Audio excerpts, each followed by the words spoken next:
आपण छत्रपती शिवाजी पार्कवर जाऊयात। त्या ठिकाणी आपले प्रतिनिधी प्रदीप कापसे आपल्या सोबत आहेत। प्रदीप, शिवतीर्थावर आज उद्धव ठाकरेंची तोफ धडाडणार आहे, तयारी या ठिकाणी सुरू आहे। मात्र संपूर्ण मैदानावर सध्या आपल्याला चिखल पाहायला मिळतो, पाणी साचलेलं आहे आणि पाऊस देखील मध्ये मध्ये येतोय, त्यामुळे या सगळ्याची काही अडचण होईल? निश्चितपणे खरं आपण पाहतोय की ढगाळ वातावरण आहे। मात्र सकाळपासून काहीशी पावसानं उघडीप दिलेली होती। काही वेळापूर्वी हलक्या पावसाला जी आहे ती सुरुवात झालेली आहे आपल्याला पाहायला मिळते।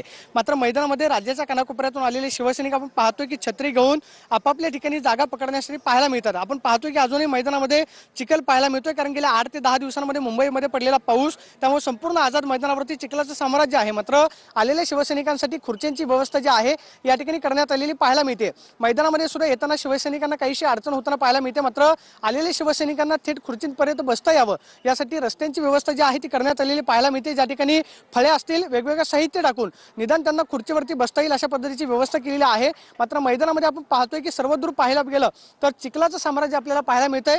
काहीसा हलका स्वरूपाचा पाऊस जो आहे तो काही वेळापूर्वी सुरू झालेला होता, मात्र पावसाची उघडीप जी आहे ती आपल्याला शिवाजी पार्क परिसरामध्ये पाहायला मिळते। दुसऱ्या बाजूला आपण पाहतोय की समोरच्या बाजूला जे व्यासपीठ या ठिकाणी बनवण्यात आलेलं आहे, व्यासपीठावरती ज्या खुर्च्या ठेवण्यात आलेल्या आहेत त्या सुद्धा प्लास्टिकने झाकलेल्या पाहायला मिळतात।